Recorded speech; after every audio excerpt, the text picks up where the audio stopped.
Good morning mga ka-abroad, mga ka-ex-abroad.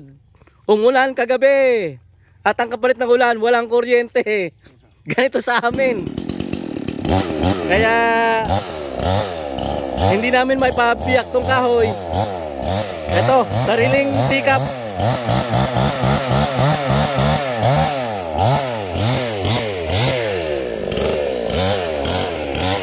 Kami na lang ulit ang magbibiyak ng kahoy.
So mga ka-abroad, mga ka-ex-abroad, ayan nga, ang lakas ng ulan kagabi. Kaya ating gabi nang mawala ng kuryente. Yan ang system dito sa lugar namin kapag malakas ang ulan. Biglang nagsha-shutdown yung power.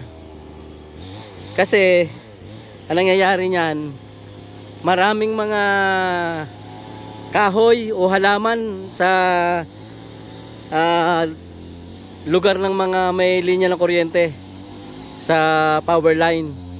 So pag dumikit, nag-i-spark yun. Pag dumikit doon sa positive negative ng kuryente. Kaya yun ang nagiging dahilan para mag trip yung power ng ating local na electric distribution. Ano ko lang yun, hinala ko lang yun. Ganun yung paliwanag. Pero malapit-lapit sa katotohanan yun. Kasi yung Taguinit naman, no, kasagsagan ng Taguinit, hindi naman basta-basta nawawalan ng kuryente dito sa amin. Pero nung ngayon nga, medyo nag-uulan, nawawala ng kuryente. Kasi nga yun nga, dun nga sa may malapit sa amin, yung isang dahon ng nyog dumikit doon sa positive negative ng kuryente. Ayun, putol yung dahon ng nyog sa gitna dahil nasunog dahil sa lakas ng kuryente. So yun yung talagang dahilan, maniwala kahit sa hindi, yun ang dahilan ng pagka wala ng power. Sa mga hindi po nakakaunawa, ay yun lang po yung pinaka malapit na dahilan. So unawain na lang natin na nangyayari talaga na tuwing tagulan. Kasi pag tagulan, bumibigat yung mga dahon o sanga ng puno at lumalaylay doon sa power lines. Sabayan pa ng malakas na hangin, yun ang nagiging dahilan para dumikit siya doon sa positive negative ng power line. So ang plano ngayon, 99.9% na yung completion ng ating project na to, Bahay Kubo. So today siguro last day na muna ng aming paggawa dito sa Bahay Kubo. At yung ibang mga strukturang ipapagawa natin later on, incoming. Kasi medyo wala nang pira talaga mamay, wala nang madukutan ng mamay, wala nang madukutan ng budget. So dito na muna natin na tatapusin yung ating Bahay Kubo special. And bukas ay hopefully ay malipatan na natin ito malagyan natin ng tao itong bahay. Kasi aanin mo yung bahay kung wala naman tao. Dapat dito may tao talaga. So yun ang mangyayari bukas. At plano rin magluluto tayo ng hulog-hulog. Kasi kaugali na dito sa probinsya yun. Kapag may lipatan ng bahay, yung unang lipat sa bahay ay nagluluto kami ng hulog-hulog. O tawag sa tagkawayan ay pinaltok. Yan. So bukas mangyayari yan. Hopefully. In God's will. So ngayon, ang panahon ay makulimlim. Meron tayong low pressure area. May LPA.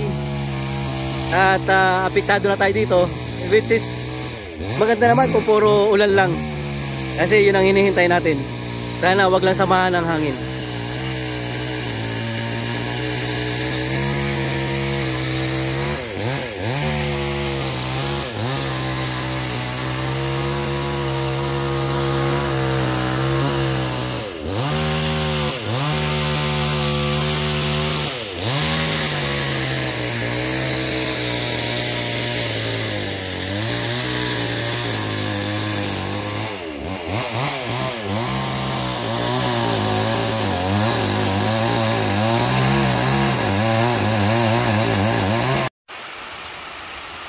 Heto na nga mga ka-abroad, mga ka-ex-abroad ang ulan.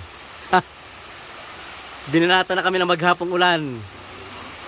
Heto na ang hinihintay. Huwag kayong magreklamo kung umuulan ha. Ang kapalit lang nito ay kuryente. Pamimili ka, ulan o kuryente. Wala kami power dahil umuulan. Yan ang kalagayan namin dito. Kapag umulan na, wala na kuryente. Ayan o. Pero ito naman, malaking bagay itong ulan na ito at makakapag-bungkal na tayo ng lupa. Tutubo na yung, yung mga pananim natin dyan. At ito, busy-busy ang ating mga ka-abroad, mga ka-ex-abroad. Busy-busy sa pagkatapos nitong ating bahay ko. Halos 100% na to. Halos 100% na itong ating bahay kubo. Tapos na to. Ayan. Ang tapos na lang. Hinihintay na lang itong pinto ng CR. Ayan, tapos na yan. Yan na lang. Ito naman sa may kusina. Tapos na rin yan. Ayan o. Hanggang baba, tapos na. Ayan.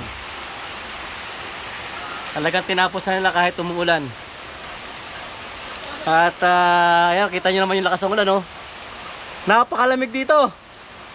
Ang sarap ng dampi ng hangin, napakalamig. Talagang bukid na bukid ang dating. At mayroon na nga pa rin tayong lock sa ating bintana, ayan o. Isang pako lang yan. Isang pako lamang ang katapat ng ating lock sa bintana, nako. Napaka-sophisticated ng lock na yan ng bintana. At yung ating ginawang kanal, ayan o, gumagana na o. Kaka-abroad o, mga ka-ex-abroad, ayan, gumagana na yung ating ginawang kanal. Kung hindi natin nilagyan ng kanal yan, sigurado yung tubig galing sa taas ay dire-diretso dyan sa ilalim ng ating silong. Pero dahil nilagyan natin ng kanal, ay dyan lang siya pupunta sa gilid. Tulad nyan, ayan. Yan ang ibig kong sabihin. Yung bangot. Ayan mga ka-abroad. Ito naman yung last pieces of the puzzle. Itong pinto ng CR. Ayan. Pinto na CR. Yung pinto na rin, ayos na. Itong pinto nito, dati, hindi mabuksan. Ano yan, wala pang bisagra. Wala pa palang bisagra. Ayan. Update na lang. Dito tayo papasok sa kabila. Ito yung ating ginawa kahapon at ngayon tinapos na natin. Ayan o. Ayan sa ilalim. Mga ka-abroad, mga ka-ex-abroad o. Tapos na yan. Ayan. Tambak nyo lang po. Yan. Tatambakan na lang namin ito. Tatambakan na lang namin yan. Ipapantay namin yung lupa dyan sa ano, sa labi ng kahoy. At okay na yan, no? Ayan mga kabrod.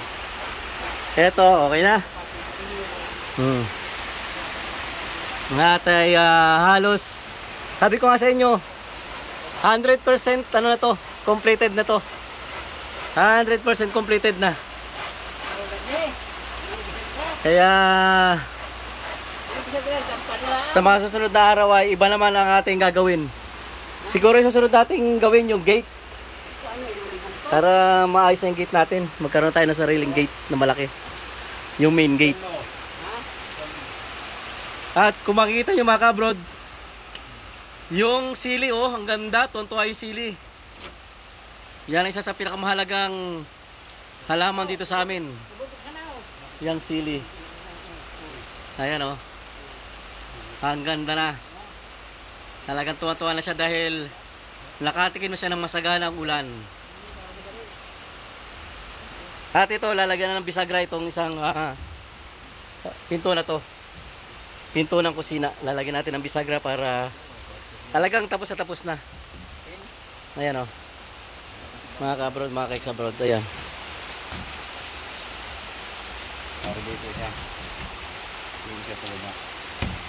Ang sarap ng ulan dito.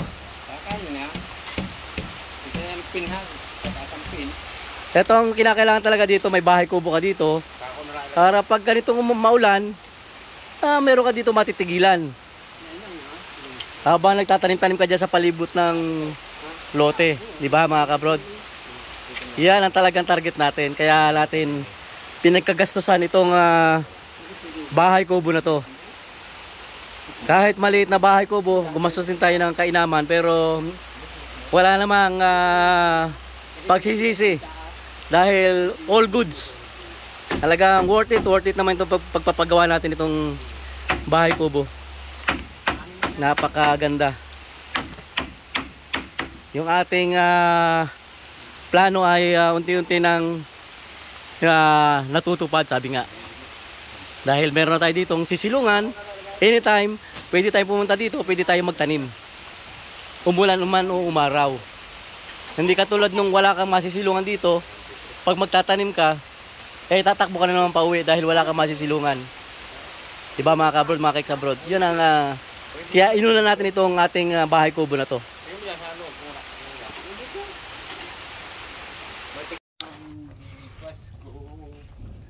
So, mga kabrod, mga kaiks abroad, ito na nga, natapos na ang ating bahay kubo. Ayan. Tingnan nyo naman. Meron na yung pangsara. Ano ba ito? Wala pang hawakan eh. Ayan, mayroon na pangsara. Kompleto na oh. Oh. Diba? Ayan. Okay na rin yung lutuan natin. Meron ng protective shield para hindi madilaan ng apoy yung mga dingding. Ayan. So ganyan ang style para kahit walang ilaw maliwanag pa rin. Kasi kung yan ay puro plywood, nako, napakadilim yan. Hindi ka makapagluto dyan kahit araw kapag nakasara ang pinto. Samantalang ito kahit ngayon ang panahon ay madilim, maliwanag pa rin sa loob. Nakita pa rin. At dito naman tayo sa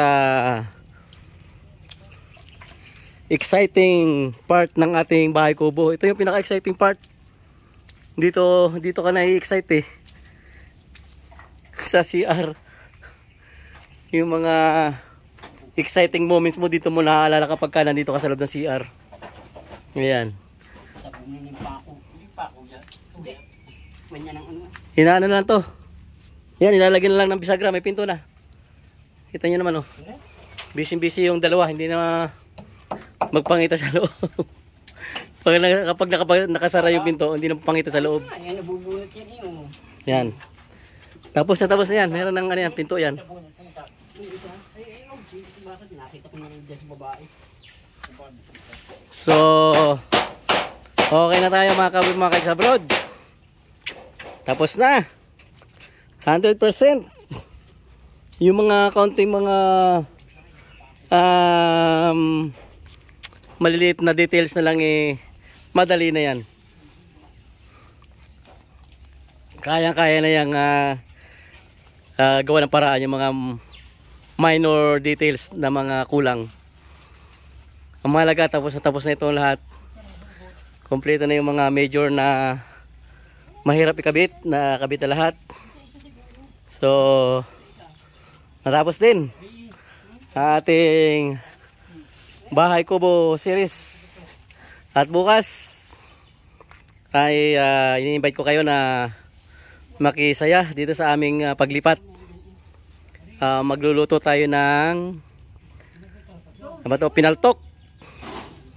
Sa mga nakakaalam dyan kung anong pinaltok ay siguradong excited na rin kayo na matikman ang aming pinaltok. So mula rito sa aming probinsya, dito sa Bicol, na maambon, maulan, nagtuturo tagiti. Yung tikatik na ulan, yung ulang mayaman.